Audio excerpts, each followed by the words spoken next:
मैं तो पहले से ही जानती थी राहुल भैया और मेरी फ्रेंड सुनिधि के बीच कुछ न कुछ खिचड़ी पक रही है। नहीं तो जो भैया मेरे बार बार कहने पर भी मुझे कॉलेज छोड़ने नहीं जाते थे, उन्होंने जब से सुनिधि को देखा है तब से वो बिना मेरे कहे ही मुझे छोड़ने बार बार कॉलेज आ जाते हैं।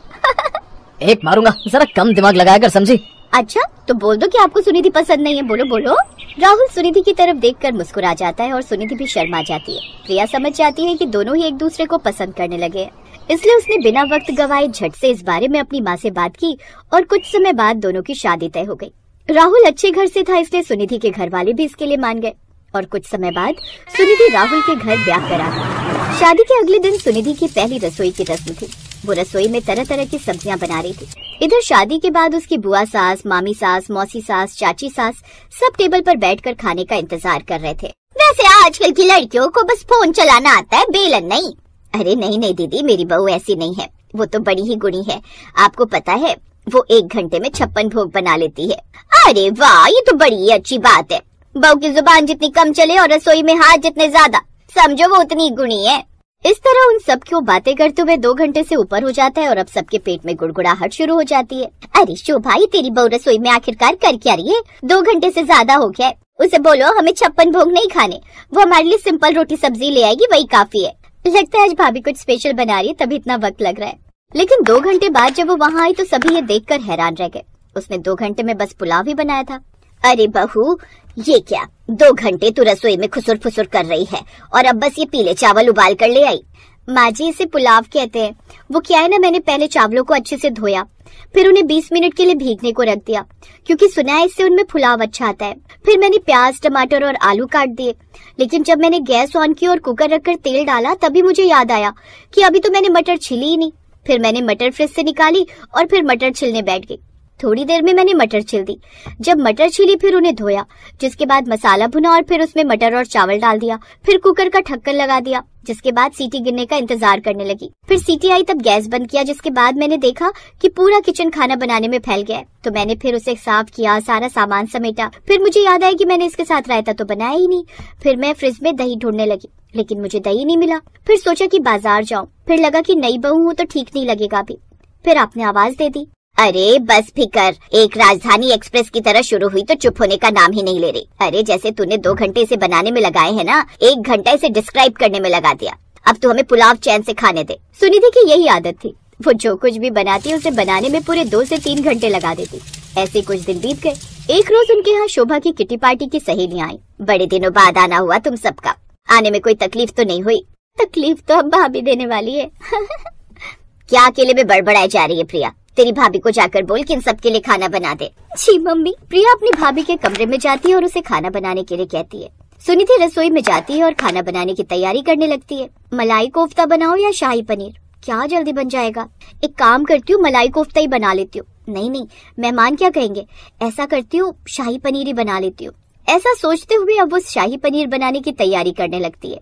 पहले प्याज काटती है, फिर टमाटर, उसके बाद उन्हें भुनने को रख देती है। कुछ देर में सब्जी बनकर तैयार हो जाती है, जिसके बाद वो सोचती है अब इसके साथ पूरी बनाऊं या नान? एक काम करती हूँ, नान ही सही रहेगा। ऐसा करते करते अब उसे पूरे 3 घंटे बीत जाते हैं। उधर बाहर उसकी सहेलियां गुस्सा होने लगती हैं। ओह गॉड, इतनी देर में तो 100 लोगों का खाना बन जाता। सही कहा, इससे तो अच्छा होता कि हम अपने घर में खाना बनाकर खा लेते, कम से कम अब तक खाना तो मिल जाता। सहेलियां गुस्सा होकर वहाँ से चली जाती हैं। हे भगवान, इस बहू ने तो सबके सामने मेरी नाक कटवा कर रख दी। ना जाने ये खाना बनाते बनाते सो जाती है क्या? अभी जाकर देखती हूँ। सास रसोई में जाती है, जहाँ सारा किचन फैला हुआ होता है और उसकी बहू किसी काम वाली से कम नहीं लग रही थी। उसके चेहरे पर कहीं आटा लगा हुआ था तो कहीं कपड़ों पर सब्जी। वो सब जल्दी जल्दी करने की कोशिश कर रही थी, लेकिन फिर भी उससे जल्दी खाना नहीं बन रहा था। हे राम सत्यानाश, क्या हाल बना दिया मेरी रसोई का। आज तेरी वजह से मेरी सारी सहेलियां गुस्सा होकर चली गई। मेरी तो समझ में नहीं आता, आखिर तू इतना वक्त लगाती कहाँ है? क्यों तुझे 2 लोगों के लिए खाना बनाना हो तब भी 3 घंटे लग जाते हैं और 20 लोगों का तब भी। एक काम कर, आज तू खाना मेरे सामने बना, मैं भी देखूं गलती कहाँ करती है तू। ठीक है माँ जी। अब सुनिधि फिर से खाना बनाने लग जाती है और उसे इन सब में पूरे 2 घंटे लग जाते हैं। ओह, अब समझी, तुझे खाना बनाने का सही से तरीका ही नहीं पता। तू हर काम इतना स्लो करती है, इसीलिए तुझे खाना बनाने में इतना वक्त लगता है। अब मैं तुझे सिखाती हूँ कि किचन में जल्दी जल्दी हाथ कैसे चलाना होता है। देख, जब तक तू मसाला काटेगी तब तक तू गैस ऑन करके उस पर कढ़ाई रख दे और फिर धीमी गैस पर तेल को गर्म होने दे और तब तक तू प्याज काट ले। इतनी देर में तेल गरम होगा, तब तक तू उसमें पिज्जा भुनने डाल दे। जब तक प्याज होगा तब तक तू दूसरी तरफ से टमाटर काट ले। जब तक तेरा प्याज भुनेगा इतनी देर में टमाटर तैयार हो जाएंगे, फिर उन्हें उसमें डाल दे। ऐसे एक एक कर कुछ ही देर में वो उसे जल्दी खाना बनाना सिखा देती है। और अब जो काम वो 3 घंटे में करती थी अब 2 में करने लगी। और ऐसे ही अब जहाँ उसे 3 घंटे लगते अब 2 लगने लगे। और फिर कुछ दिनों में तो उसे और भी कम वक्त लगने लगा। और फिर एक रोज, आज तू बनाएगी आधे घंटे में दाल मखनी, दही भल्ले और नान। ठीक है माँ जी। अब वो जल्दी जल्दी रसोई में जाकर तैयारी करने लगी। जब तक उसने मसाला भुनने रखा उतनी देर में उसने आटा लगा लिया, फिर दही भल्ले भी बना डाले और वो सब बनने के बाद जल्दी जल्दी नान भी बना डाला। सास ने उसे आधे घंटे का वक्त दिया था, लेकिन वो 20 मिनट में ही बना कर ले आई। ये देख पूरा परिवार हैरान रह गया। मम्मी, आपने तो भाभी को कुछ ही दिन में ट्रेन कर दिया। हाँ सच में तुमने तो कमाल कर दिया। ऐसे ही दिन बीते। एक रोज राहुल को अपनी दुकान में घाटा होने लगा और अपना बिजनेस को उठाने के लिए उसे 5 लाख की जरूरत थी, जिस कारण वो दिन रात परेशान होने लगा। आप परेशान मत होइए, कहीं न कहीं से पैसों का इंतजाम हो जाएगा। ये सब कहना आसान है लेकिन आसान नहीं है। अब राहुल के साथ सुनिधि भी परेशान हो गई थी।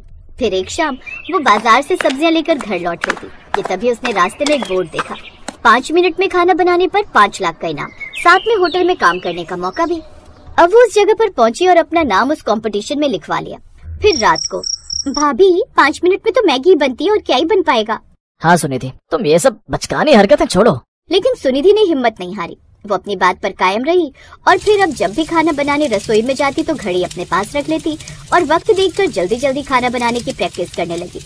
और कुछ दिन बाद जब कंपटीशन शुरू हुआ उसने तरह तरह की सब्जियां काट कर तैयार कर ली और फिर 5 मिनट में उसने 10 तरह की सब्जियां बनाकर तैयार कर ली। इसलिए वो इनाम सुनिधि को मिल जाता है और पूरे 5 लाख लाकर वो अपने पति को देती है।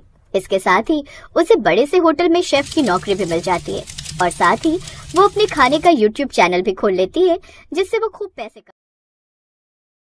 आओ आओ गहने ले लो, सोने के गहने, आओ आओ गहने ले लो, सोने के गहने। अंकिता सोने के गहने बेचने के लिए आवाज लगा रही होती है और उसकी आवाज सुनकर उस मोहल्ले की बहुत सी औरतें घर से बाहर आ जाती हैं और हैरान होते हुए कहती हैं, अरे ये कैसी बातें कर रही हो तुम? सोने के गहने भला रेडी पर बिकते हैं क्या? अरे बहन, साफ साफ बताओ कि मामला क्या है? ये सोने के गहने इस तरह रेडी पर, और हम कैसे मान ले कि ये सोने के गहने असली हैं? अब बिना जांच के हम इसे लेंगे थोड़ी ना। वैसे मुझे लगता नहीं ये सोने के गहने हैं। अंकिता ने उन सब की परेशानी को दूर करते हुए कहा, बहन जी आपने सही कहा, ये सोने के गहने नहीं है, लेकिन सोने जैसे गहने, इन पर गोल्ड प्लेट चढ़ी है। आप इसे जितना मर्जी पहने, इसका रंग कभी नहीं जाएगा। तुम नकली गहने बेच रही हो और आवाज लगा रही हो कि सोने के गहने ले लो। हम लोग तो तुम्हारी यही आवाज सुनकर बाहर आए थे कि हमारी गली में ठेले पर सोने के गहने बेचने वाली बहू आई है। अब अंकिता ने हंसते हुए उनसे कहा, बहन जी मैंने कोई झूठ नहीं बोला, ये गोल्ड प्लेटेड ज्वेलरी है, इसे भी सोने की ज्वेलरी कहते हैं। मैंने ये नहीं कहा कि शुद्ध सोने के गहने ले लो। अंकिता की बात सुनकर वो सारी औरतें हैरान तो होती हैं, लेकिन उन्हें ये बात बहुत ज्यादा अच्छी लगती है कि अंकिता बड़ी चतुराई से अपने गहने बेच रही थी। उसके गहने दिखने में बहुत सुंदर भी थे, जिस कारण वो औरतें अंकिता से वो गहने खरीद लेती हैं। अब अंकिता अपना ठेला लेकर घर आती है और उसकी सास कहती है, बहू आज तेरे सारे गहने बिक गए ना? कोई परेशानी तो नहीं हुई? नहीं माँ जी, कोई परेशानी नहीं हुई, सारे गहने बिक गए। अगर ऐसे ही सब कुछ चलता रहा तो हम जल्दी उस पवन के पैसे देकर अपनी दुकान छुड़वा लेंगे। आखिर अंकिता इस तरह ठेले पर गहने क्यों बेच रही थी और कौन था ये पवन जिससे वो अपनी दुकान छुड़वाने के बारे में बात कर रही थी? चलिए जानते हैं कहानी में। विधवा अंकिता अपनी सास के साथ रहा करती थी और मोहल्ले के अंदर ही एक दुकान पर आर्टिफिशियल गहने बेचा करती थी और उसकी दुकान भी काफी अच्छी चला करती थी। ऐसे ही एक दिन, बहन जी मैं यहाँ किराया लेने आया हूँ, बहुत दिन हो गए आपने किराया नहीं दिया दुकान का। अंकिता ने ये बात सुनकर मुस्कुराते हुए कहा, भाई साहब आपकी दुकान का किराया नहीं दिया, लेकिन आपकी दुकान को खरीदने के बारे में जरूर सोचा है। ये दुकान मेरे लिए लकी है, इससे मेरी अच्छी कमाई हो रही है और आपने मुझे कहा था कि दुकान आप मुझे 5 लाख में बेच देंगे। ये लीजिए 3 लाख और 2 लाख में आपको जल्द से जल्द दे दूंगी। पवन वो पैसे देखकर हैरान रह जाता है और अंकिता से सवाल करता है, बहन जी मानना पड़ेगा आपके पति नहीं है और आप अकेले ही अपना और अपनी सास का खर्चा चलाते हैं, फिर भी आपने 3 लाख जमा कर लिए। सच में मेरी दुकान में कुछ ज्यादा ही बरकत है और अब इसीलिए मैं ये दुकान नहीं बेचूंगा। लेकिन आपने तो कहा था कि आप मुझे ये दुकान दे दोगे। चलो कोई बात नहीं, वैसे जब मैं दुकान चला रहा था तो ये चलती नहीं थी, लेकिन तुम्हारी कुछ ज्यादा ही बरकत हो रही है। हाँ तो भाई साहब मेरी किस्मत मुझसे मत छीनिए, मैं आपको आने वाले 3 महीने के अंदर सारे पैसे चुका दूंगी, पर ये दुकान मेरे नाम कर दीजिए। पवन अब वो पैसे लेकर चला जाता है। दरअसल पहले पवन वहाँ पर आर्टिफिशियल ज्वेलरी की दुकान चलाया करता था, लेकिन वो चलती नहीं थी।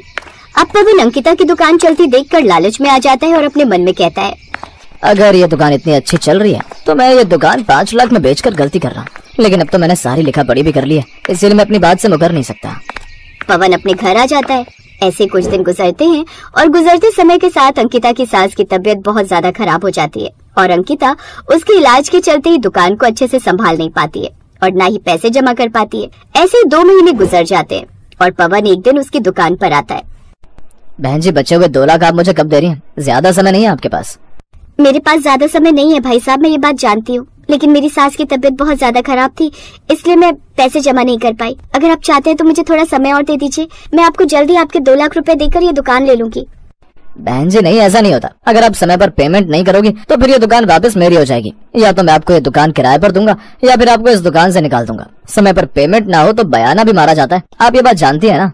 हाँ भाई साहब, अच्छे से जानती हूँ, लेकिन मुझे लगा था कि इतने सालों से आपके यहाँ किराए पर दुकान चला रही हूँ तो आप मेरी मजबूरी समझेंगे, पर कोई बात नहीं, मैं कोई ना कोई रास्ता निकाल लूंगी।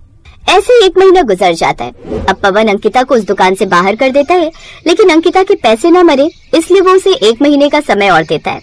वो घर आती है तो उसकी सास कहती है, बहू उसने दुकान तो ले ली और सारा सामान दे दिया, अब 1 महीने के अंदर तू 2 लाख कहाँ से जमा करेगी जिससे हम वो दुकान खरीद पाए। माँ जी, आप बिल्कुल भी फिक्र मत करिए, जब भगवान परेशानियां देता है ना तो उससे निकलने का कोई ना कोई रास्ता भी जरूर निकाल ही देता है, हमें बस थोड़ा इंतजार करने की जरूरत है। अब अंकिता ने थोड़ा दिमाग लगाया और सोच लिया कि वो रेडी के ऊपर अपने आर्टिफिशियल ज्वेलरी को बेचेगी, लेकिन वो आर्टिफिशियल ज्वेलरी बेचती तो कोई भी उसके ज्वेलरी खरीदने नहीं आता। ऐसे एक दोपहर सुबह से उधर उधर ठेले पर अपनी ज्वेलरी बेच बेच कर पैरों में छाले हो गए, लेकिन कोई भी मेरे गहने खरीदने नहीं आ रहा, मुझे कोई और रास्ता निकालना होगा। अंकिता को कुछ भी समझ में नहीं आ रहा था कि वो क्या करे कि तभी उसकी नजर एक बारात पर गई जो कि दुल्हन को विदा करके ले जा रही थी। दुल्हन ने बहुत सुंदर सुंदर गहने पहने हुए थे। उसे देखकर अंकिता ने सोचा, अगर मैं भी ऐसे गहने पहनकर और इन गहनों को सोने का गहना बोलकर बेचूंगी तो शायद ये बिक जाए। उस दिन से अंकिता खुद भी बहुत सारे गहने पहनकर और रेडी पर अपने गहने लेकर उसे बेचा करती और तब से उसके गहने बिकने भी लगे थे। ऐसे ही एक दिन वो एक मोहल्ले से गुजर रही थी, तभी एक औरत ने कहा, बहन जी, इतने गहने पहनकर तुम रोज घूम रही हो, धूप भी होती है, बारिश होती है, लेकिन तुम्हारे गहनों का रंग नहीं जाता, कैसे? बहन जी, ये गहने बहुत अच्छे हैं, तभी मैं इन्हें पहनकर बेचती हूँ, ताकि अगर मैं खुद इसका इस्तेमाल करूंगी तो आप ये बात अच्छे से समझ पाएंगी कि इनकी क्वालिटी कितनी अच्छी है। वो तो नजर आ रहा है, मैं अपनी छोटी सी दुकान डालना चाहती हूँ, क्या तुम मुझे कुछ गहने थोक में दे सकती हो? हाँ बहन जी, क्यों नहीं, बल्कि इससे तो मुझे भी मुनाफा होगा और मुझे थोड़ा कम गलियों में घूमकर गहने बेचने पड़ेंगे। वैसे भी मेरे गहने सोने से कम नहीं है और खो जाए तो गम नहीं, आप बिल्कुल चिंता मत कीजिए। अब अंकिता उस औरत को बहुत सारे गहने बेच देती है। अंकिता ने धीरे धीरे बहुत मेहनत की, उसके पैरों में छाले पड़े, मौसम बदले, लेकिन उसने 2 लाख रुपए जमा कर दिए। वो 2 लाख रुपए लेकर पवन के पास गई और उसे देते हुए बोली, भाई साहब, अब ये दुकान मेरी हुई और अब मैं हक से इस दुकान से अपना काम करूंगी और अब ये बहू सोने के गहने ठेले पर नहीं इस दुकान में बेचेगी। पवन को एहसास होता है कि उसने एक औरत को कुछ ज्यादा ही परेशान किया था।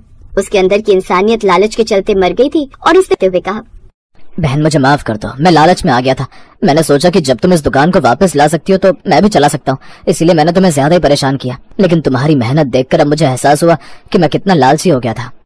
कोई बात नहीं, आपके इस लालच ने मुझे ये सिखाया कि अगर मैं कोशिश करूंगी तो किसी भी परिस्थिति में मैं अपने परिवार का पेट पाल सकती हूँ। मुझे आपसे कोई शिकायत नहीं है भाई साहब, और लालच तो हर इंसान के अंदर होता है।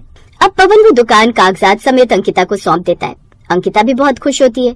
बहन, अब तो मैं आप ही की दुकान से गहने खरीदूंगी। सच में आपने ठेले पर गहने बेच बेच कर अपनी दुकान का इतना अच्छा प्रचार कर दिया कि आपके गहने की गुणवत्ता अब गली गली में मशहूर है। हर औरत आप ही के पास खुद ब खुद ये गहने लेने आ जाएगी, आपका पता पूछते हुए। उस औरत की बात सुनकर अंकिता को भी बहुत ज्यादा खुशी होती है। उसे अच्छा लगता है कि भले ही उसने कई सारे दिन मजबूरी के बिताए, लेकिन उन दिनों उसने अपनी दुकान का इतना अच्छा प्रचार किया कि सच में अब उसकी दुकान पर बिन बुलाए ही ग्राहक आ जाते और हर कोई यही कहता कि अगर गहने लेने हो तो ठेले पर सोने के गहने बेचने वाली बहू से ही लेना।